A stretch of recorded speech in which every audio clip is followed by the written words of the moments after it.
Bem, pessoal, esse vídeo é para um dos inscritos aí que pediu, perguntando por que tantas voltas em um transformador. Ele disse que assistiu os outros vídeos todos e não entendeu. Então eu vou procurar explicar aqui. A quantidade de voltas é o que chamamos aí relação de espiras por volt. Suponhamos que esse transformador vai ser preparado para 220 volts. Suponhamos que a relação de espiras é 1 volta por volt.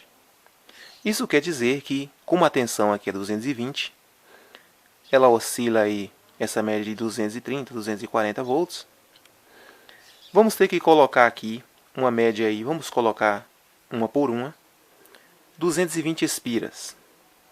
Se tem 220 espiras e eu quero no secundário 12 volts, basta eu colocar 12 espiras que eu vou ter aqui na entrada 220 volts e na saída de um transformador isolador com 12 voltas 12 volts. Essa é a relação de espiras 1 por 1. Este é um transformador de núcleo U. Depois eu farei um outro vídeo explicando para vocês direitinho como rebobinar esse tipo e os similares. Mas só essa relação de espiras 1 por 1 não basta. Eu tenho que ver se o núcleo desse transformador possibilita que eu coloque apenas uma espira por volt.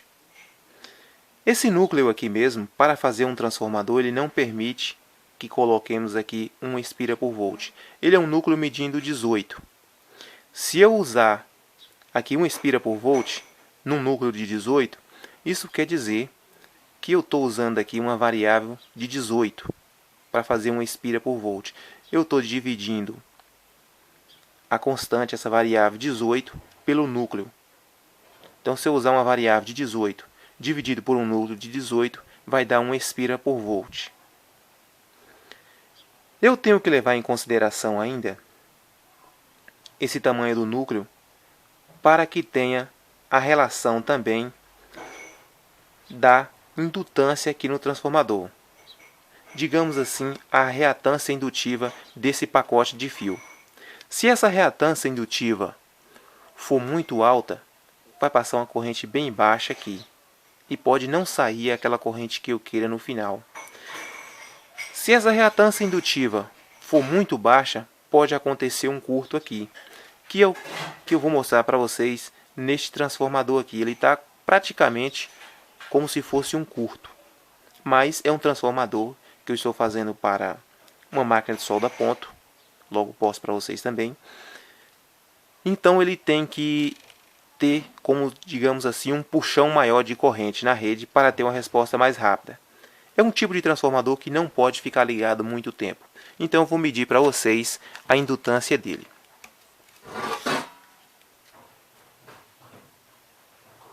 Esse aparelho é um indutímetro, eu já mostrei ele para vocês aqui. Esse é o ICEL RL250. Deixa eu fechar ele aqui para ficar correto aqui.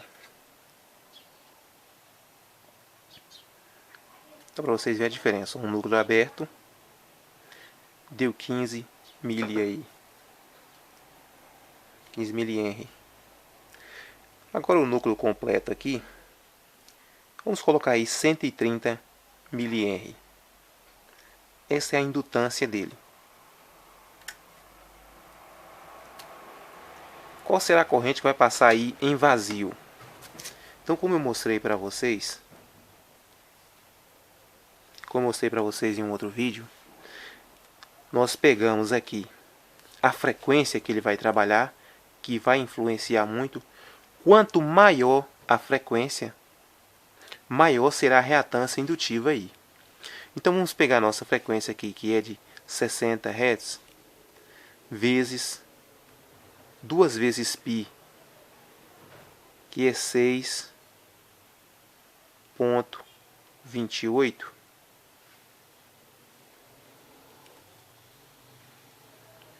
Então esse é o valor, 376,8. Agora vamos fazer aqui vezes a indutância da bobina. A indutância a gente escreve em L, eu já mostrei para vocês aqui também. Vezes L, que é a indutância, ponto 130. Que não deu um R, deu 130 mH. Então vamos ter aí 48. Essa vai ser a reatância indutiva dele, escrita em ohms. 48. Para saber a corrente agora, basta a gente fazer o seguinte. Coloca a tensão 220 volts aqui dividido por 48. Então vamos ter aí uma média de 4,5 amperes. Vai ser a corrente em vazio. Mas quando tiver o outro bobinamento aqui, que ele for fechar um curto, essa reatância aqui vai cair mais ainda, o que vai forçar a passar uma corrente maior. Esse exemplo aqui eu bobinei ele com fio 11 para suportar uma corrente maior, para ter uma boa resposta no secundário aqui. Então, para esse núcleo aqui, que tem apenas 18 centímetros quadrados, eu não poderia colocar este fio e não poderia colocar só essa quantidade de espiras. Para você ver aí que já está passando aí 4 amperes num trafo deste tamanho em vazio. E esse trafo não tem essa resposta. Se a gente pegar aqui, ó, 4 amperes e meio,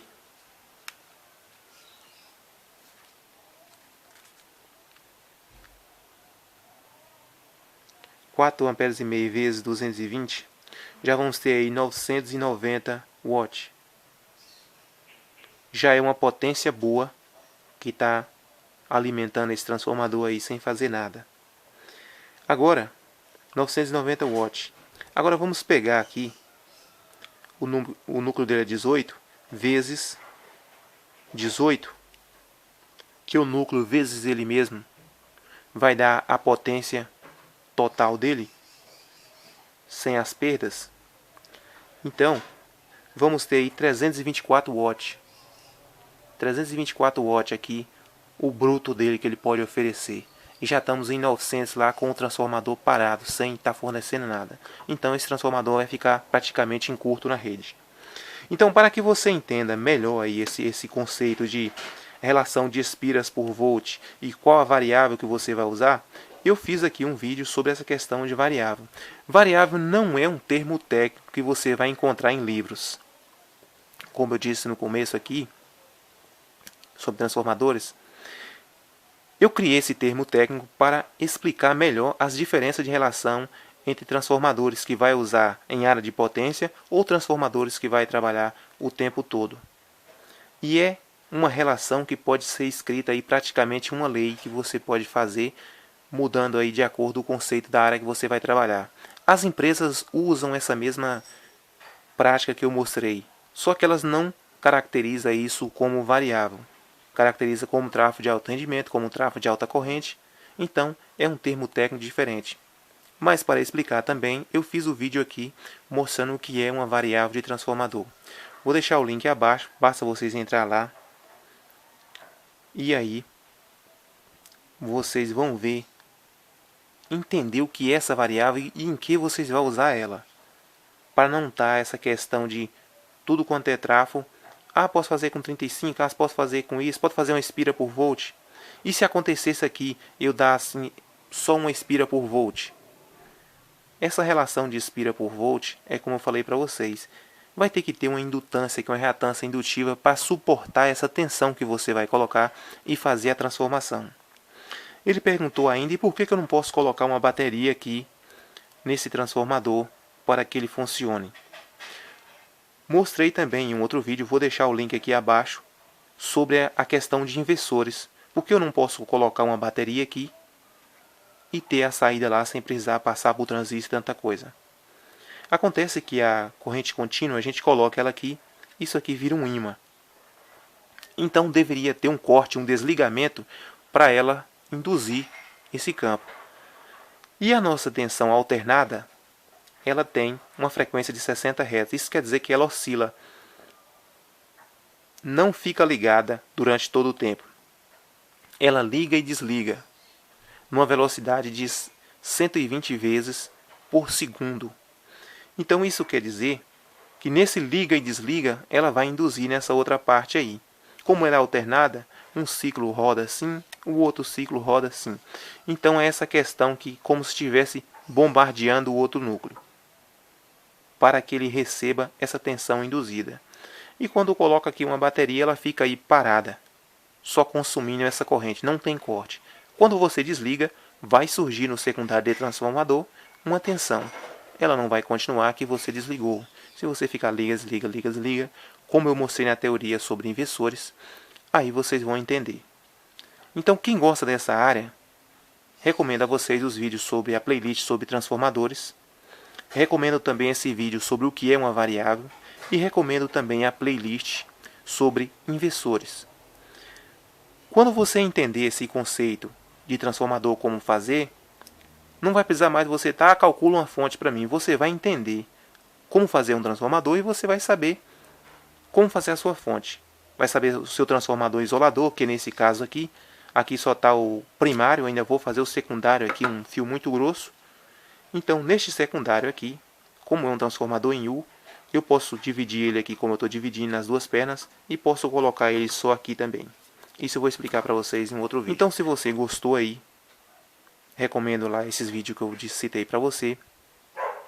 Deixa o ok, compartilhe o vídeo para que outros vejam e tirem essas dificuldades. Se inscreva no canal. Muito obrigado e até a próxima.